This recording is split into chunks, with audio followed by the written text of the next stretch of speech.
Marjorie, thank you so much. Thank you for being with us. I am starting to hear more and more fear in the market, more and more squirrels, if you will. And the fact that you're giving us the hour of your time, I am so honored to have you here. Thank you very much. For those of you that don't know Marjorie, she is one of the nation's top realtor coaches. She is one of the nation's top real estate agents. And if you haven't had the pleasure to hear her speak, you guys are in a wonderful treat. Ladies and gentlemen, thank you so much, Marjorie. This is Marjorie Adam. Thanks, guys. So yes, fear, fear in the market. Certainly. We're hearing it more and more. So I'm in Charlottesville, Virginia. I know you guys are all over the country, but I'm in a pretty small market, and there is no doubt that the fear is here. Sellers are not grasping that the market has changed. Buyers are freaking out about the interest rates because, of course, they hear all these different things and they forget that historically 3% is not natural nor forever sustainable. And of course, it's been super competitive. So we're going to really work on working with buyers. And I think this is something that any lenders listening help the realtors with, because I think also when you have a market like we've had, arguably, let's say the last 3 years, just to pick a time frame, people also get a little lazy, right? So I think it's just people walk in, you're like, here they are, more buyers, more sellers. Yes, you're in the flow. And now it's like, uh-oh. So let's really kind of take a look at 3 keys to being successful in this market, right? So buyer, seller, whatever it is. So I think all of us, lenders and realtors, one, we got to stay motivated. It's hard because it's slower right now. So we have to have a high desire to be successful and a positive attitude. So we cannot be the Debbie Downers like the rest of everyone else, right? Oh my God, life sucks. The market sucks. Everything sucks. I hate my job. I'm going to go work where? Good luck, right? I mean, it ain't easy. So we've got to really realize the market we're in is the market we're in. So when I was at the summit, I said this and I mean it. I've heard there's going to be a recession. I've decided not to participate. Right? We kind of have to have that attitude. Now, that doesn't mean I'm closing my eyes or just drinking at the bar every day going, it'll be fine. We'll get through this. But what I am saying is we have to work. We have to have a plan. That's number 2. Got to have a plan. What are we doing? What is working? For me, for when I coach my students, it's what's your superpower? What are you really good at? Right? What is something that you just do super well? Let's continue doing that. Right? So we have to have a written, scheduled, step-by-step plan to get through this market, as well as someone to hold us accountable. That can be, or it can be your coach, whoever it is, but we can't just say, you can't work till the end of time and say, well, I'll just outwork this market. That's not going to work. But you can't also just ignore it and say, I'll just appear in a few months. That's not going to work either. So what works for you, what systems you have in place, what relationships you have, let's not ignore them. Right? And understand that anything you implement, anything we talk about doesn't happen immediately. So I think we are also people that are like, I made 4 phone calls. They said to make phone calls. No one called me back. I didn't get a lead. This crap just doesn't work. I tried it 4 whole times and I quit. Right? So it's like, no, we're going to have a system. We're going to stick with it.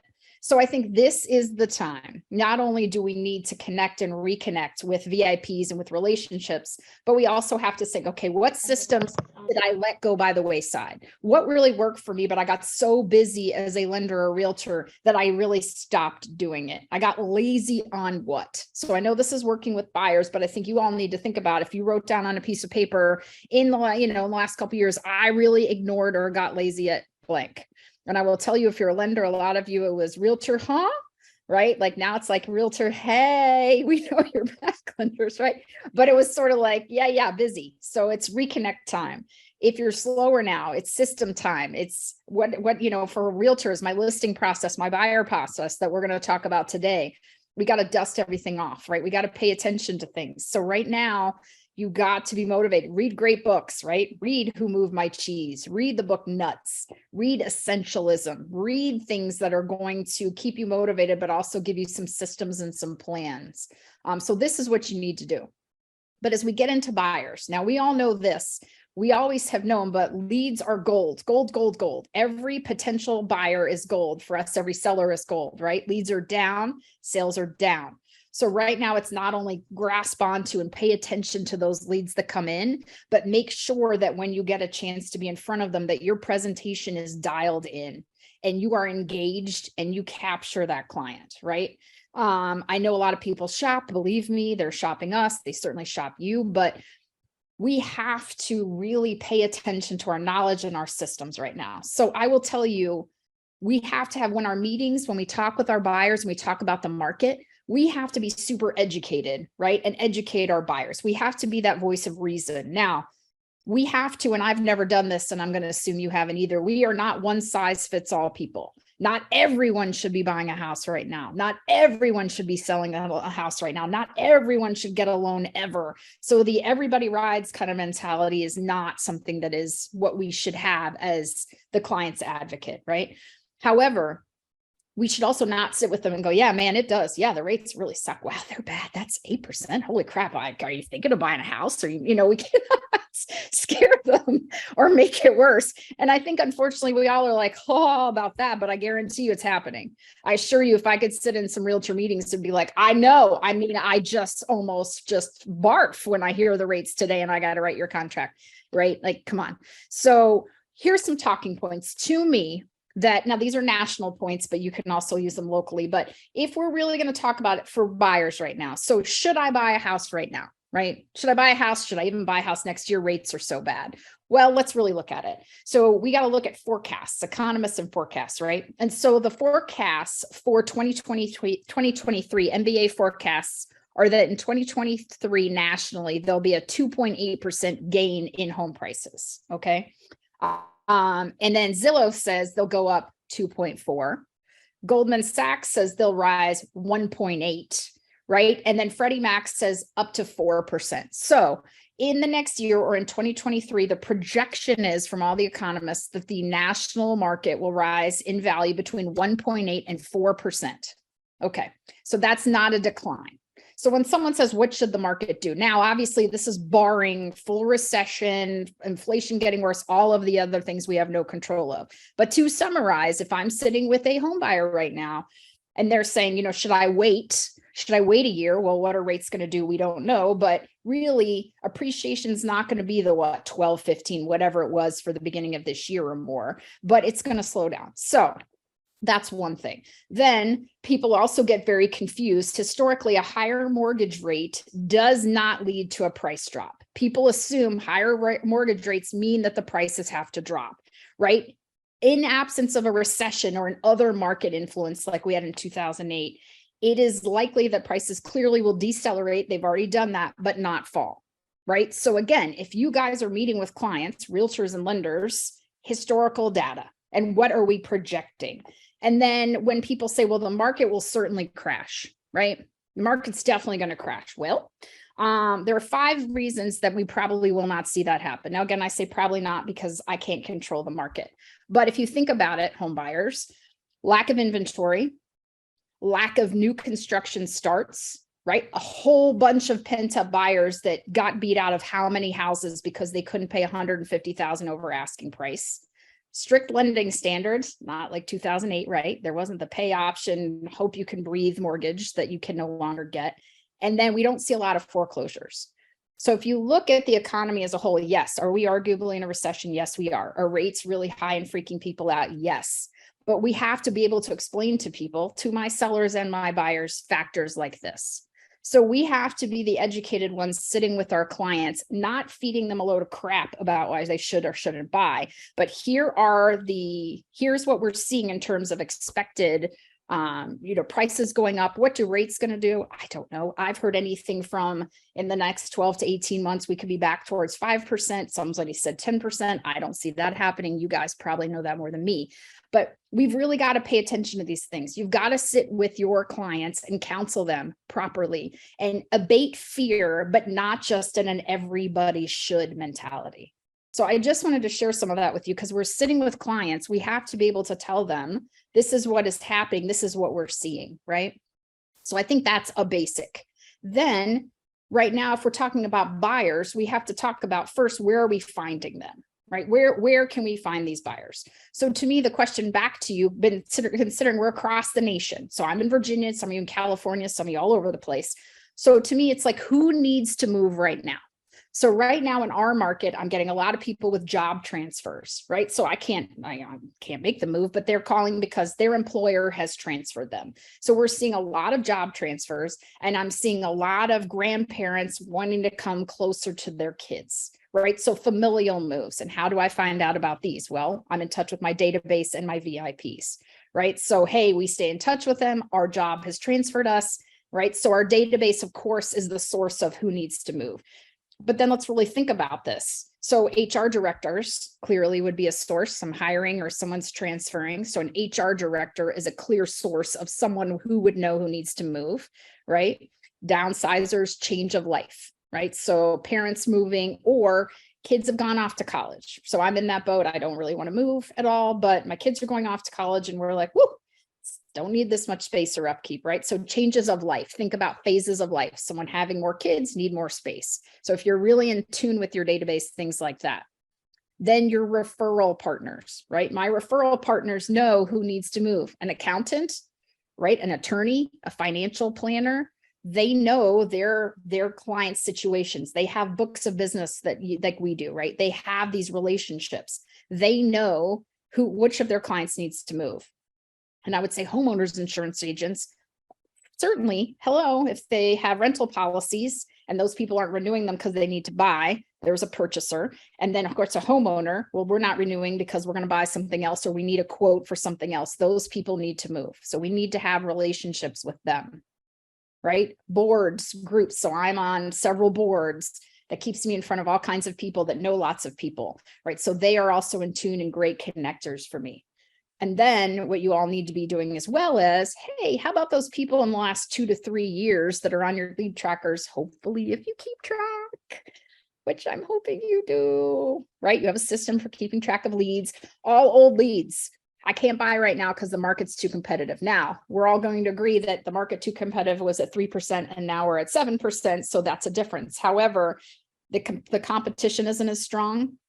So making sure that we're in touch with them. And then for realtors, I hate to say this, but open houses, yeah, not fun. Don't like them. I really don't. I do not like them. I see people all week long. I'm like, don't need no more people, but we do. We need people. So an open house is a great opportunity for leads. So when we think about this, you all need to be sitting down, whether you're a lender or a realtor, who needs to move, right? Who at this time of year as well needs to move. So in our area, once you come into late October until February, unless you got to move, you're not moving, right? This is just not the time that most people want to move in Virginia, but who needs to move, and I need them to move. So it's really paying attention to those relationships that you either have or need to have people moving, right? So being in touch with that database, understanding your client's life changes, positions, are the parents moving closer, right? And then for us, it's also who can I refer out? So if someone says, hey, my parents are moving to California, then I can refer them out. So it's really paying attention to those things, right? So we've got to pay attention on the buyer side, who is moving, who needs to move. And also for us, the big push is if you need to move in the spring, right, you're going to be listing in February, do not call me 2 days before when your house needs a match to be burned down, because there's so much work to do it. Let's start now, right? Let's start preparing your home now for spring. So we are all over the place saying, anyone thinking about moving next year, consult with us now. Let's really understand the market. Let's prep your home, whatever it may be. So getting people lined up, which we have a nice book of business lined up going into spring for those people who aren't ready today, but really want to go in February. So being in touch with those databases and saying, hey, anyone considering a move, for you lenders as well, hey, come in and meet with us if you're thinking of buying. Let's go through where the rates are. Let's go. Do they need to clear anything credit wise? Do they need to save up some more money or do a gift if they can based on their loan? Let's set our year up properly, right? I'm not one that's going to wait till February and go, ooh, cross my fingers. I really hope someone's moving. That is just not how we're going to do it, right? So we got to have the relationships, the being in touch with our database, right? So that's all good. We got to have systems and everything, right? But we also have to have our tracking ready. So when I said earlier, I could go back till 2008. Now those people aren't going to do anything anymore, but I have lead trackers that I could touch like this. They're all leads I've gotten since 2008 from every source, right? So for you guys as well, it's paying attention to what tracking do you have for your leads, right? So if I've had incoming leads, what checklists are they on, or what CRM am I using? Do I need to go back into that? That's a great source of a call list for you to be in touch with, right? So system to keep those leads, but also what happens when someone calls in, right? So if you guys don't have really strong intake processes for buyers right now, this is the time to work on them, not when you're so busy you can't see straight. Now is the time to say, okay, what is my lead intake process when a buyer calls into our office, right? So every one of my team members, there's 5 of us total, everyone is trained on a lead intake. Whoever answers the phone has the form, knows the questions, knows the goal is to set up an appointment, right? So your team needs to have that. If it's just you, then it's you. Do you ask the same questions every time? Do you intake that client the same way every time? Right? So our ultimate goal is for every single buyer that we get to talk to have an in-office interview, every one of them. That's the goal. And I will tell you, if we don't meet them in some way, I will not show them a house. I am a woman. I am not going out meeting some random stranger that I have no information for. Not going to happen. If someone else will do it, that's fine. Not me.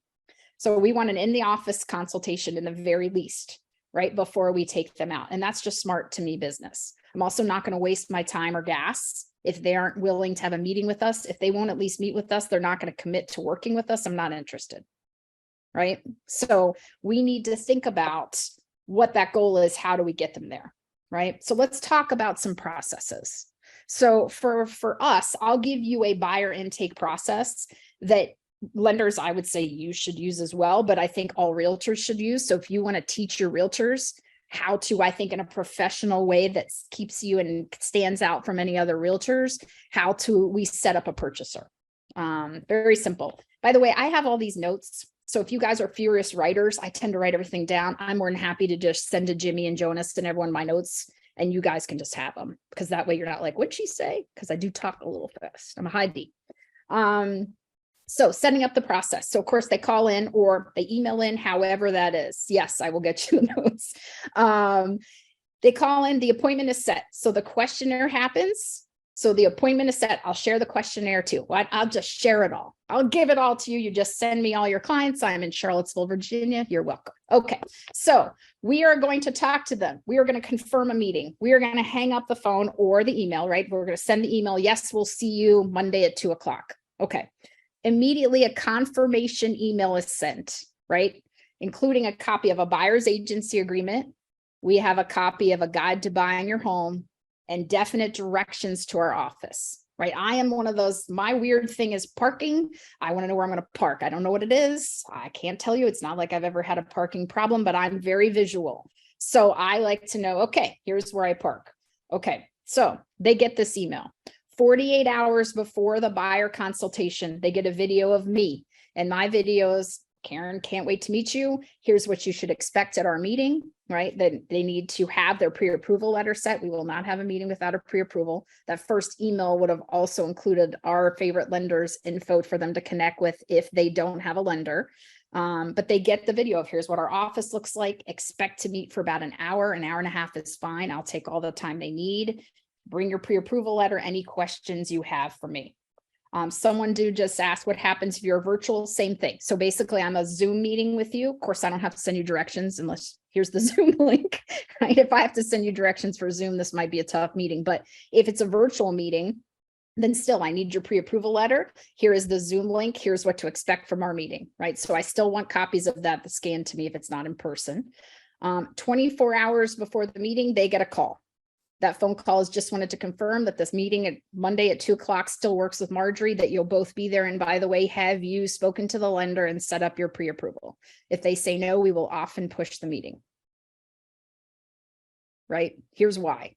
I can't consult you. I can't help you if I don't know that you're actually qualified first. And then what am I talking to you about if I don't know your price point, if I don't know what kind of loan, if I don't know if I should ask about closing costs, if I don't know any of that, then it's a very theoretical meeting. Plus, to me, if you didn't take the step to speak to the lender, you're not ready. You're not a committed buyer. I'm looking for committed buyers.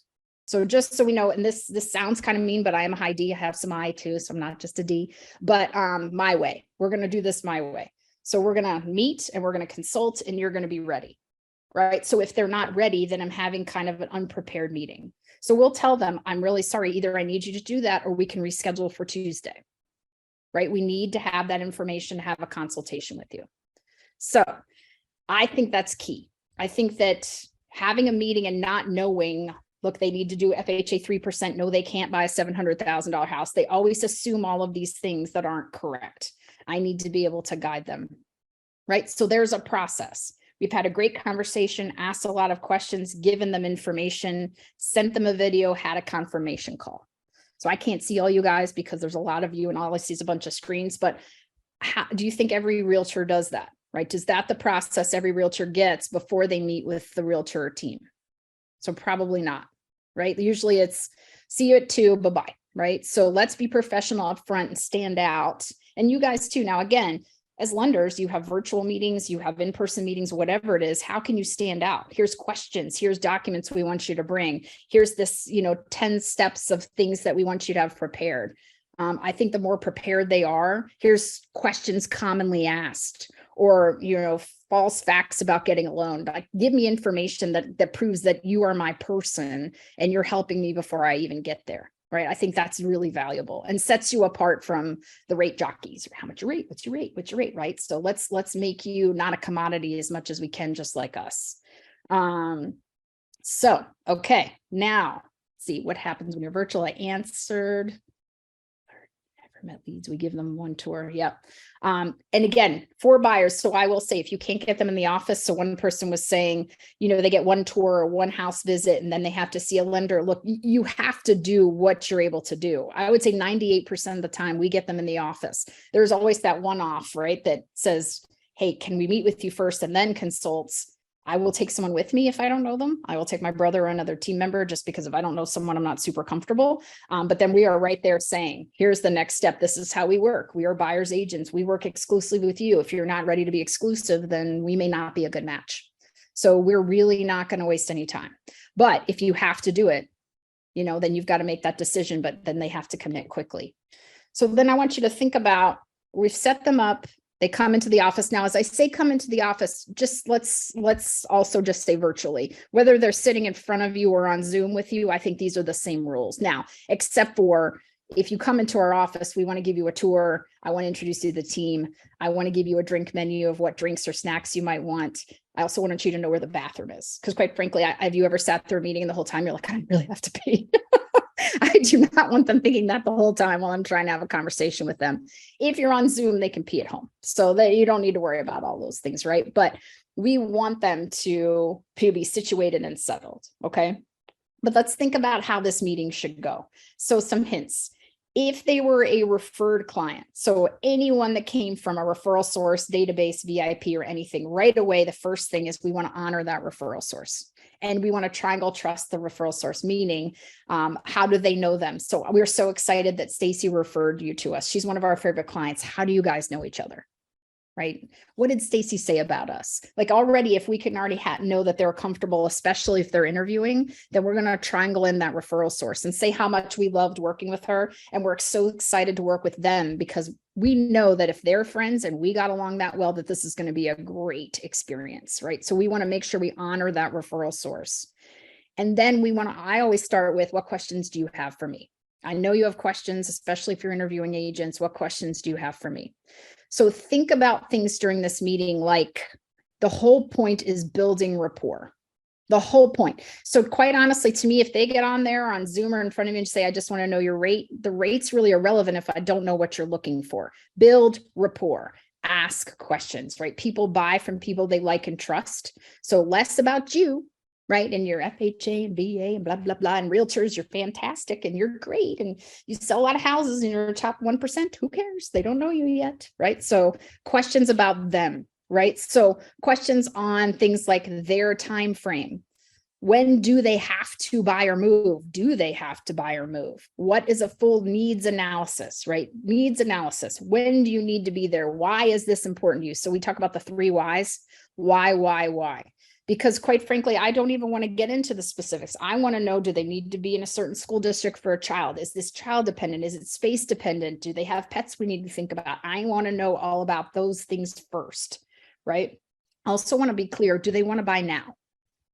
is to say I might buy 1 year, I want to buy now, we buy, what's their time frame, what's their urgency, what's their expectation? Lots of open-ended questions we want to start with. Why? What do they need?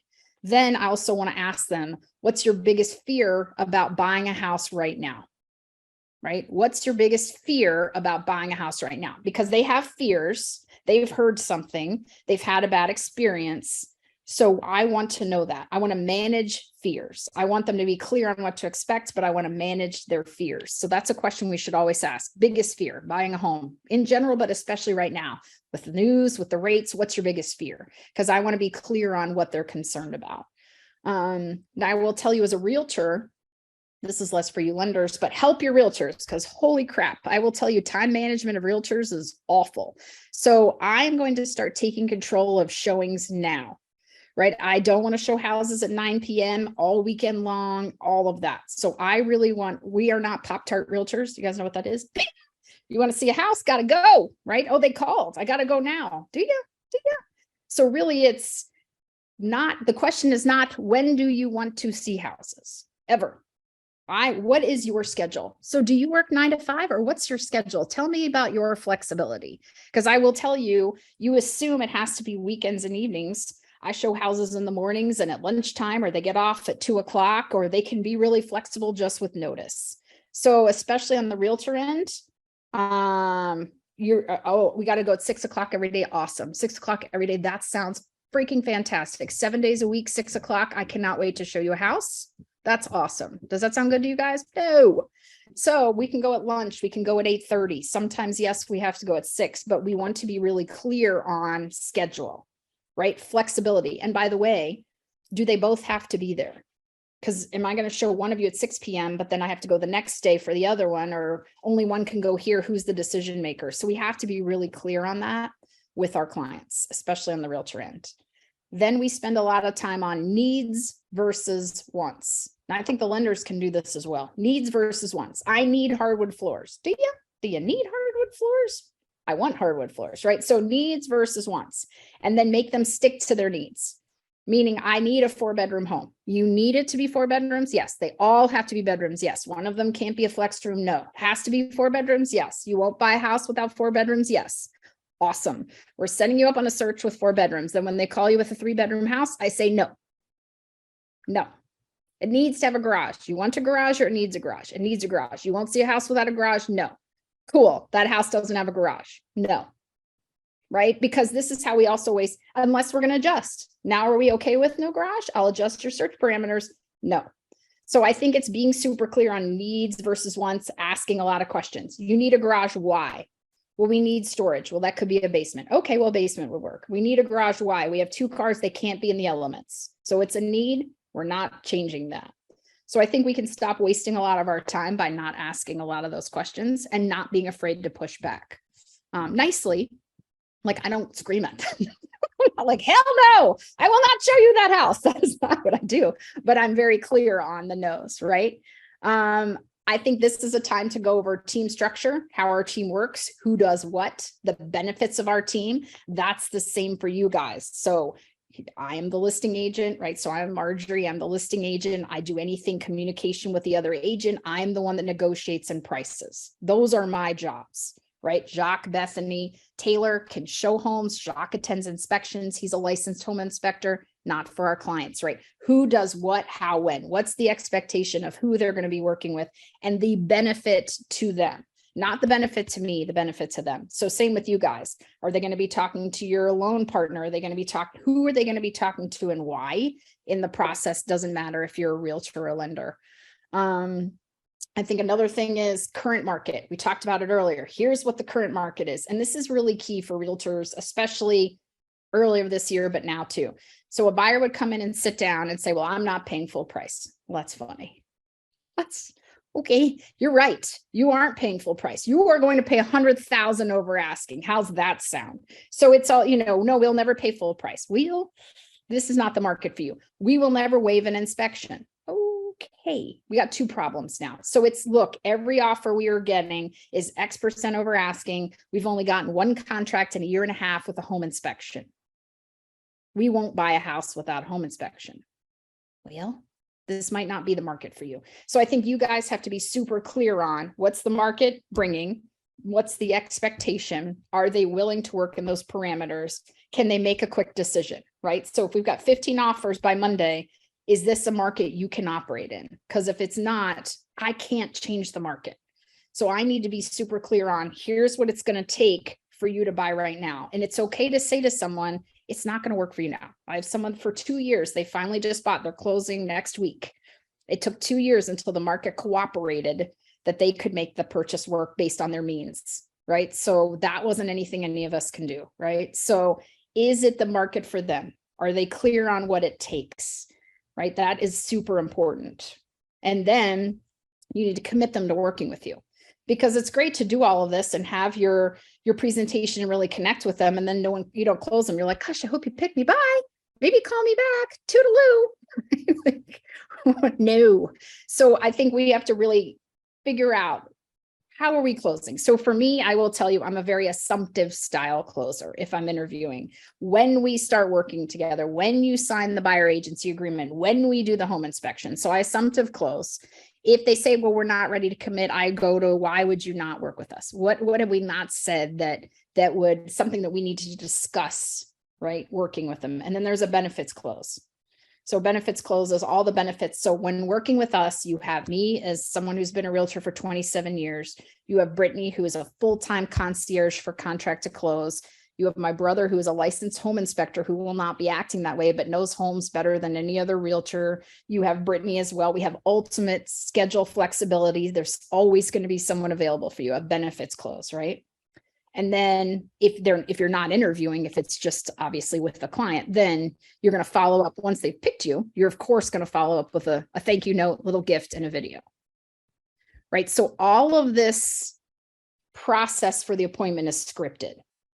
Right now, I don't mean like I'm like, hello, page 2. What I mean is it's the process. It's basically a Groundhog Day process, meaning how we sit down, how I say, let's talk about your questions first, how I talk about needs versus wants, how I talk about team structure, right? All of those things are a set process that deviate depending on, hey, no, we want to work with you. Definitely. We love you. Our sister said to work with you. Can we talk about the house? Sure. We'll go right into needs and wants. But you really have to have kind of all of those things together as a realtor, I think, to really have a buyer decide that they want to commit working with you. And I think it's taking the time as well, because I'll spend, if it takes me an hour, great. If it takes me 2 hours, I will absolutely meet for 2 hours to answer questions. Because frankly, if you think about it, that's the kind of commit to working with, here's how we work together, here's the expectations, this is our process, this is how it's going to work. That's probably the most time sitting at one time they will have right with me. They will show them a house, we'll write a contract, but as you know, in this market, that tends to go pretty quickly. So take that time to connect with that client. There's no doubt that that's key. So does anyone have any questions about either intaking or a buyer appointment that I've gone over so far? Because I want to make sure I do stop if someone hasn't written into the chat box. I know everyone wants notes and you will get them. But any questions or struggles anyone's having with either you think the client interview process or where you're finding buyers, anything like that? I'll wait for a second so people can type. Don't be scared. Do you want us to type these or can we ask them, Marjorie? Well, you're speaking now, so ask. I liked your idea of putting the buyer's agency agreement in that initial email. What are your thoughts on just sending it straight to them like via DocuSign? You know, just put it in there, let them know this is what you're signing. Have you had better success doing it that way? So I will tell you, we put it in like for them to read it because I am someone that I need to get, I'm a feeler, right? So there's thinker, knower, feeler. When I meet with someone, I know pretty quickly, oh, I connect with them. I trust them. I feel good about it. I'll sign it. I don't think I'd ever sign it just off. So for me in DocuSign, as you know, you push start and then it kind of clicks down and I got to try to read it. We always read it. I tell them I will review it with them and discuss any questions at the appointment. And then they often will just sign sitting right there with us. So I will tell you that I don't have them pre-sign it because I feel like before they've met me, you know, a lot of people are like, what is this? What do I owe you? Even though it says it in there, they don't really understand the agreement. Plus we don't do dual agency here at our firm. So there's a lot of it that doesn't apply. So the buyers will sign something. We send it to them first, we go over it at the meeting, and then they will sign it. It has to be in writing for our state. So then I have questions here. Do I have a buyer broker contract? Yes, we do at least 6 months. And for any area they're searching in, I only do residential. So they do sign this agreement. Oh, when do you decide to break up with a client? That's a great question. So I will tell you, for me, breaking up with a client, it's a stressful process for them. So it's rarely because they're stressful, but if I can't get them to operate within the limits of the market, meaning if I've had this conversation with them and they say, okay, yeah, we can make this work, but yet every time we go to write an offer, let's try 50,000 less, let's add, I know they won't take an inspection, but if they're still fighting me on it, I will often say, maybe this is not the time for you. Let's hold. Sometimes we don't necessarily break up, but we push. I have had clients that just straight out don't listen to me or will not abide with our process. We need to do this now. You need to do this now. Nope, we're going to do it this way. It's like, this is not how the market works. I have to make appointments this way. Nope, I want to get in at noon. I can't get you in at noon. Then I definitely say that I can't help you. Like, you hired me as the professional, sort of whatever you do, you are the professional. I don't go to the doctor and say, here's how you're going to do my surgery.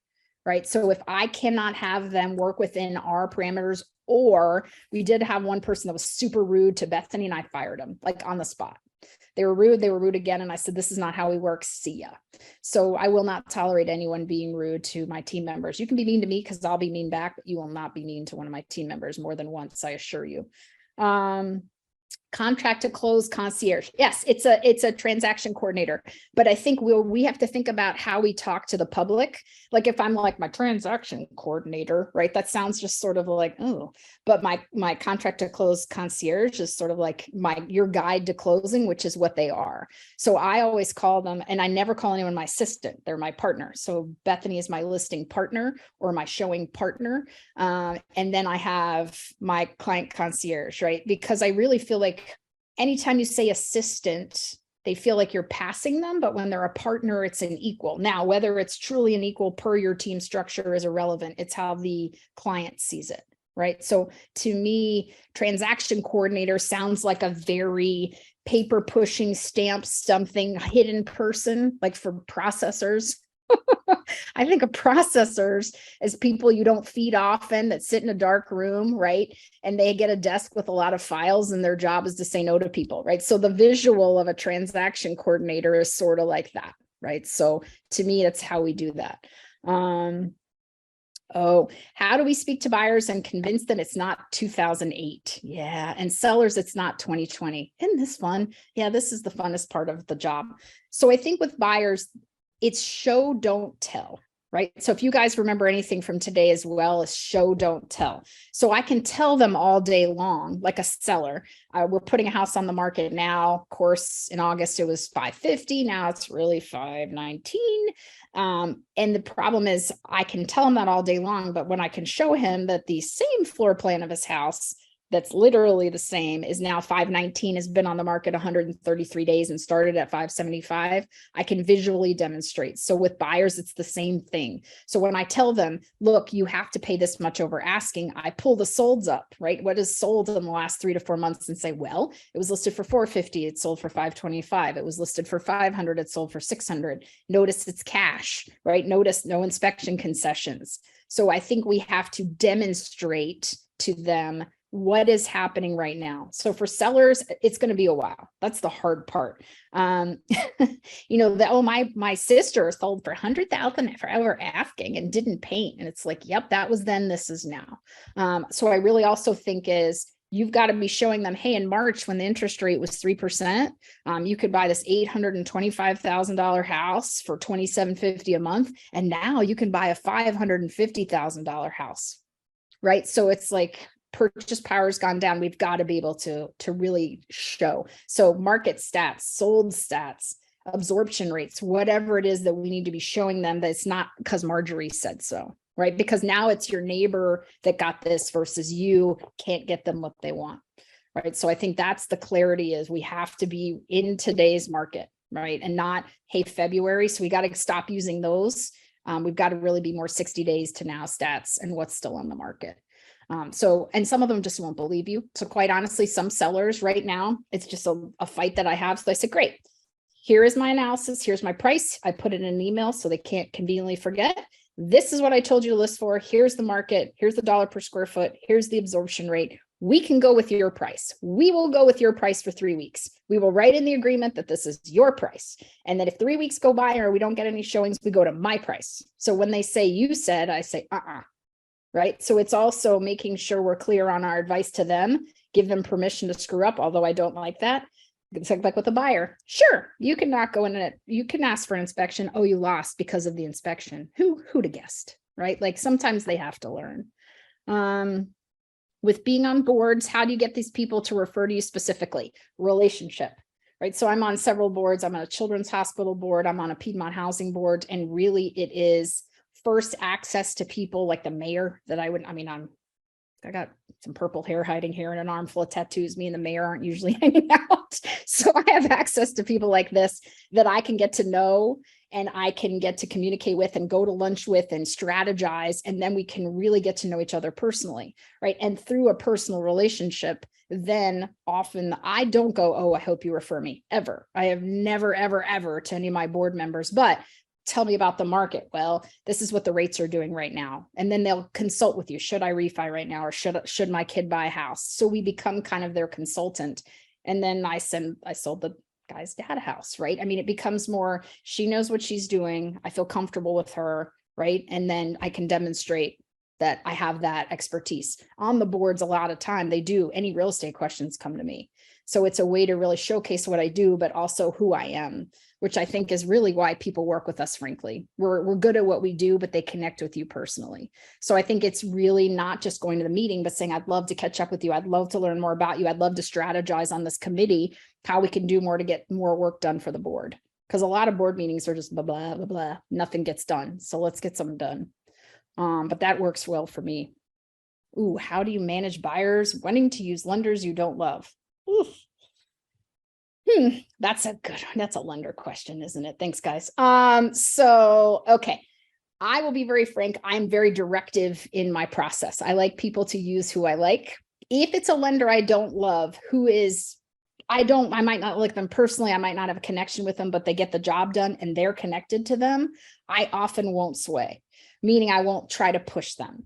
If it's a lender I've worked with who has really messed something up for me, or I just has lied to me or have had a bad experience with, I outright tell them. I will say, you have the right to use anyone you want. It works really well with us when you follow our process, which means our inspectors, our lenders, our recommended, attorneys. I will let you know I've had a really bad experience with them. If you choose to move forward with them, I need to let you know that. Again, lenders I don't love, if it's personality wise, is very different than someone who really, really messed something up, or I know something about them that is not okay with me and how they do business. But look, it's the flip side. I guarantee if we could pull all the lenders right now, call me crazy, but you might have some realtors you don't like, right? No, that can't happen. Realtors are freaking fantastic. There could never be a realtor you don't like. Sure. I mean, we're all great. It's the same thing. I think if you just say, gosh, they're a little brusque, or I don't really like them, or they're not really my kind of person, but they get the job done, okay. But if you know that they're just inept or unethical or something, I think it's when you say, I have had a bad experience, right? I cannot wholeheartedly recommend this person, but ultimately it becomes your choice. I am very vocal in that way. If they choose to move forward and something doesn't go well, I've warned them. As you know, I can't make them do something different, but I have no problem saying, there's like an attorney here that I'm like, sorry, me or them, they're that bad. I won't work with them. So I think it's your job to say, I have had a bad experience or I have an issue, but it's your choice, right? Because then I vocalized it if something goes wrong. Okay, someone says, how do you go about asking a buyer for their address for note and gift after initial meeting? Thank you for asking this question, because I didn't say this earlier. So you all need to have an all about you form. Write that down.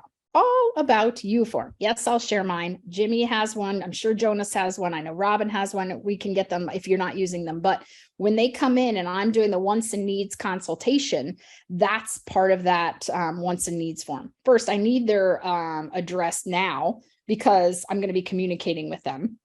So their current address, their phone number, their preferred method of contact, their pets, we'll send you one so you don't have to write all this down. But it also, if I do want to send them a gift, I can do that because I know like their favorite restaurant, where they get coffee, do they like chocolate? If they don't, I don't know how I could work with them because cray if you don't like chocolate, but I can get all of those favorite things from them. And that's part of that all about you form. And so that goes right in their file. Think about this as well. We want to buy a house. So I have 4 dogs now. One passed away a couple of weeks ago, but we had 5. I have 5 dogs. No, I'm not crazy. I might be a little crazy, but can I have a condo with no yard?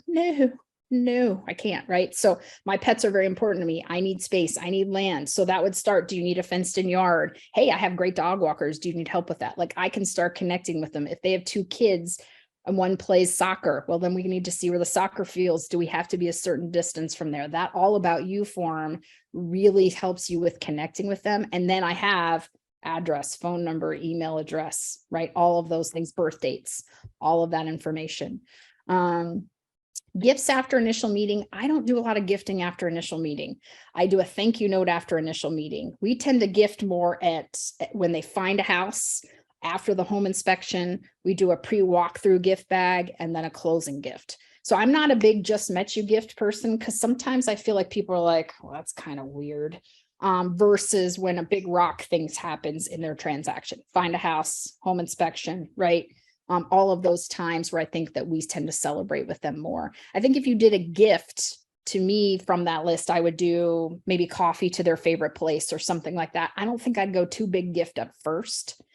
We also, of course, gift when we get a referral. So that referring person would have gotten a gift immediately upon receiving this person's name. So I think that's pretty important. Yes, you will get the form.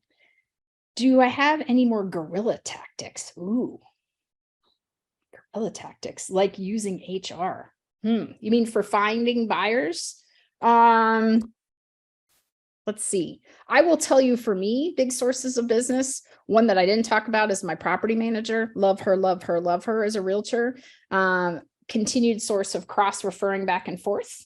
So I end up with people that need to sell their properties. I also end up with renters who actually decide they want to purchase. So I will tell you, if you guys don't have a great relationship with property managers, I actually thought it would be really cool to form like a great group with a property manager, me, an attorney, an accountant, and a financial planner, and really kind of form this like investor club. So if whenever my investors reach out and say, hey, we want to buy investment properties or sell them, I have this great group of people that can advise them properly. Hey, based on their financial status, this would be great. Lenders saying, hey, if they want to buy 2 more, this is a great loan for them. So I really feel like that would be a great symbiotic fun group to learn more and be able to teach on investors. So I think that kind of group would be a guerrilla tactic to be able to pick up more people too.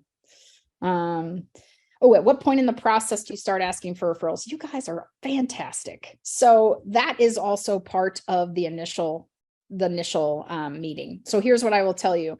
It's very easy to do that when they were referred in because they are here because of a referral. So we do talk about how we work by referral. And if and when our team does a fantastic job for them, we are going to be asking them for a referral. And I talk a lot about a reticular activator. So I don't know if you guys know what a reticular activator is, but a reticular activator, I'll give you a great example. I was just in Arizona. I'm not a car person, so if you ask me specifics, I can't help you. But we rented a Ford Bronco, right? The new Ford 2022 Bronco that has like the top that comes up, and because we were in Arizona, 5 women, it was a great trip. But I don't know damn thing about a Ford Bronco, but guess what? So I knew I was renting it. Reticular activator is the portion of your brain that when you start focusing on something, you start noticing them. And guess what I see everywhere now that I've never noticed before in my life is Ford Broncos, right? I'm like, ooh, there's a 4-door. That one's a 2-door, as if I know what I'm talking about. But because I focused and paid attention to it, now I see them. I saw one like an hour ago. So your reticular activator, when you meet with a client, I say to them, so Fred or whatever, do you know what your reticular activator is? What it is now that we have met and we're sitting here and you and your wife are talking about purchasing a home, all of a sudden, it's going to be all you hear. You're going to see articles, you're going to see it on TV, you're going to hear your coworkers talking about it. You're going to be sitting someone in a restaurant and they're going to be talking about buying a house. And all I ask is that when you hear people talking about buying a home or your friends start talking about it, ask them if they have a realtor they're working with, because we would love an opportunity to work with them. Right. And how you refer them to me, quite honestly, the best way to do that is just start a quick text group and say, hey, Marjorie, this is Sarah. Sarah needs to buy a home, and then I'll take it from there. I just find if you just say you pass their name along, I don't usually end up in front of them. But if I can connect with them, then most of the time we end up working together. So we're going to take great care of you. And during that process, if you hear people that need to buy or sell, we're going to ask that you send them our way. Right. So that's kind of my way of bringing that up. And if you do it at the first meeting, then when they say, great pictures, you guys are fantastic, you take such great care of us, wow, you showed up so quickly, whatever, we can say, remember, anyone else who's looking to buy or sell, send them our way, right? You can constantly acknowledge instead of just saying thank you, which I'm really good at too, right? I'm very good at being like, gosh, we are great. Thanks so much. Talk to you tomorrow. Whoopsie, forgot to ask for the referral. So okay, so someone said property manager, attorney, and who? Accountant, lender. Yes, property manager, realtor, accountant, financial planner, lender. I think is a fantastic kind of investment group, because all the things that I don't know, like, oh, 1031, should they do this? Or I can refer them directly to that person. Because should everyone buy 2 rental properties? Sure. But like, do they have to take money out of somewhere? What kind of loan should they get? Is it the right place to invest, right? What's the monthly rent? Those are all those questions that I may not know all the answers to. So let's see. Wow, these are good questions. This is fun. How do you approach a buyer that keeps looking and not making a decision after when you were providing them properties that meet their expectations? Do you charge a retainer fee? I should.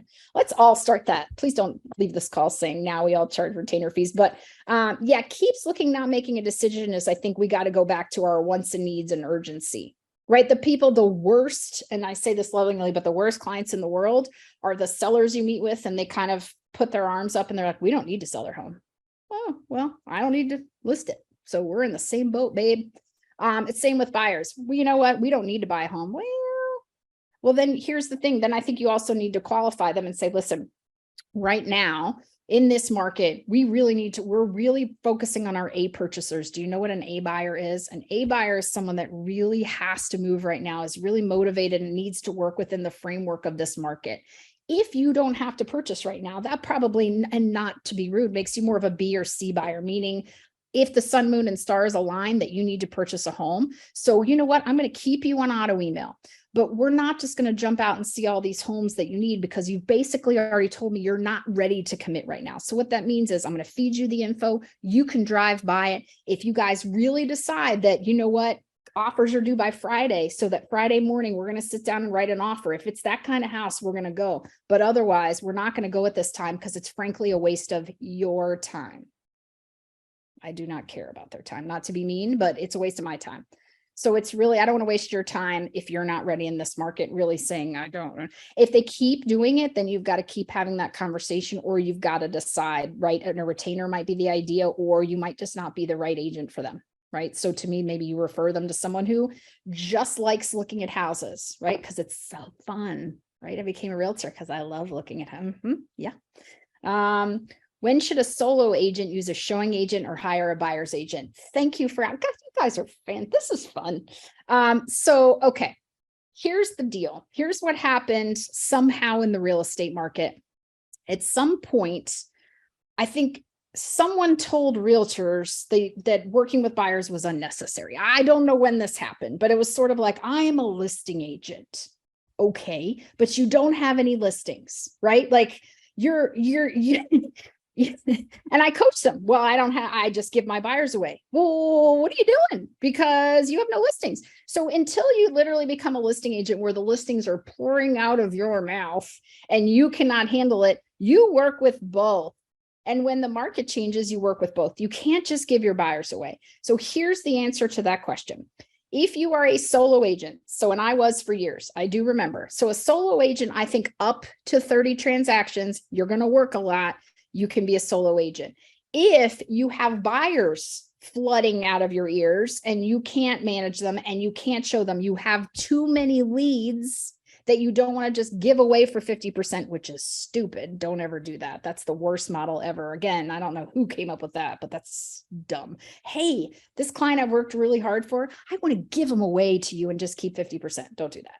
So the showing agent is, I am spending way too much time in the car showing houses and inspections and at closings, and I cannot manage my listings right now because all I do is show houses. Then it's time for a showing agent. But because you had to put one buyer in the car and it was super annoying and you didn't like it, no, right? Because we all need to make money. And what's happened in this industry is everyone decided buyers were bad and their buyer's agents are making all kinds of money and they weren't making any money. That's ridiculous. So you hire a showing agent, I prefer, that's salaried, a little scary, but you can do it, or you figure out how you're going to do it when you have too many leads, period, right? If you're at the point where I just cannot handle this, that's a showing agent. It is not just because you didn't feel like it. And I'm not trying to be mean to whoever asked this question, but it's the biggest thing I'm finding that has crushed people's ability to be more profitable is that they hired a bunch of buyer's agents and then they didn't work with any buyers. And now guess what? What's happened? Listings are harder to come by. And then their buyer's agents and now they can't tell their buyer's agents, well, they're not for you anymore. It's like, oof.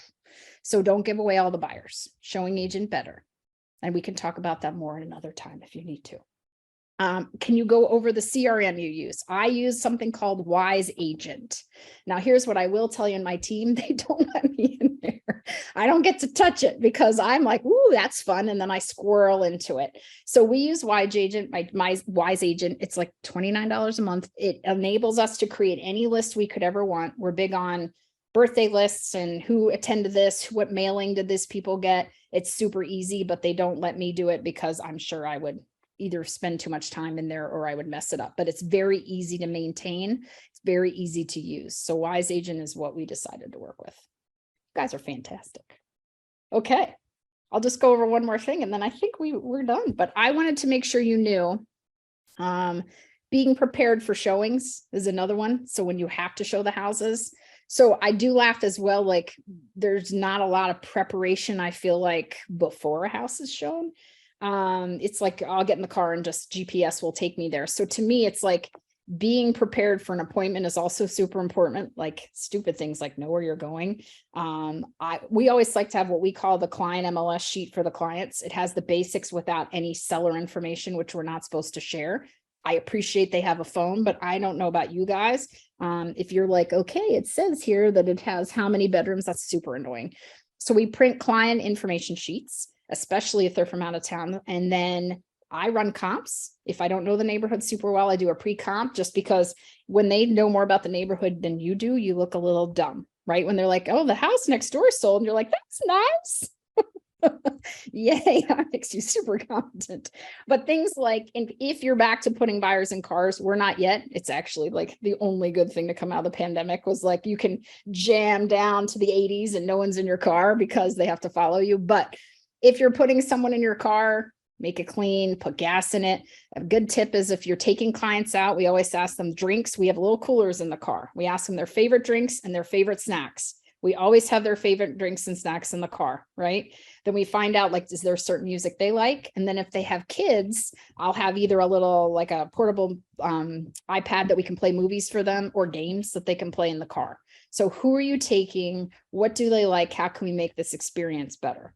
Right? And then just a couple tips for home showing for someone who's done it for 27 years. One, I give them permission to hate the house and I give them permission to love the house. So the reason I do that is they sometimes, nothing worse than spending an hour in a house and you walk out and they're like, I hated it. It's like, what the heck? We could have left 58 minutes ago. So if you hate the house, let's go. If you love the house, great. You can love the first house. You can love the 10th house. I would love it if you love the first house, but give them this permission to be honest with you and love and hate, because I don't want to go to 25 houses and not be sure. Right. So to me, we do that. Then after the showing, we ask them 3 things they like about it, 3 things they don't like. I ask them to rate them in terms of any houses we've seen. If we go to 3 that day, then we rate them. And then I ask them to name the house. So the best part about naming the house is if they call it the stinky house, they're not buying it, right? The stink house is not getting purchased. So if they name the house, it also tells you. Now, a lot of times I will also ask them, what would you pay for this? especially in this market. It's $550. What would you pay for it? Well, I wouldn't pay $550. Well, let's move on, right? I would pay what I need to get this house. Okay, let's have a conversation, right? Lots of whys we talked about. I also mentioned, as a woman alone, if I don't know the clients, I take someone with them.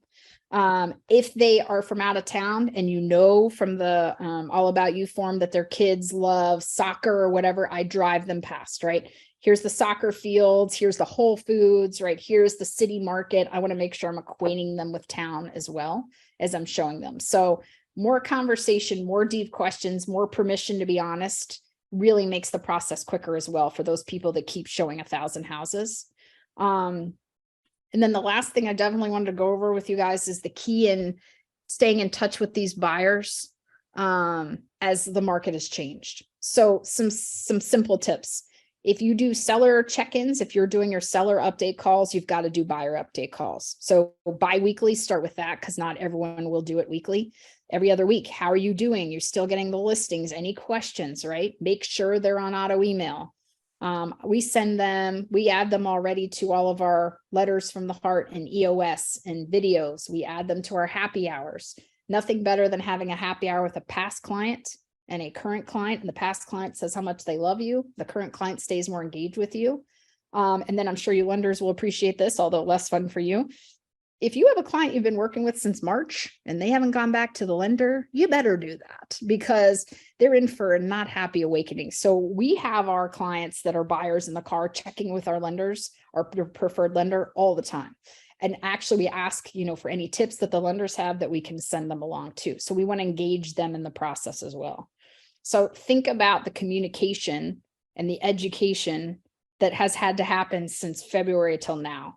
Right? So you've got to think about, have I kept them in touch? Have I been in front of the lender? Am I making sure that they've adjusted properly to changes in what they can afford? Am I making sure that I'm staying in touch with them so they know, hey, if there's no inventory coming on the next 3 months, that you know what, it's going to be slower during the holidays. Right after January 1, we're going to meet back in my office and we're going to regroup and make sure none of your parameters have changed, right? Because I don't want to lose anybody. Does that make sense?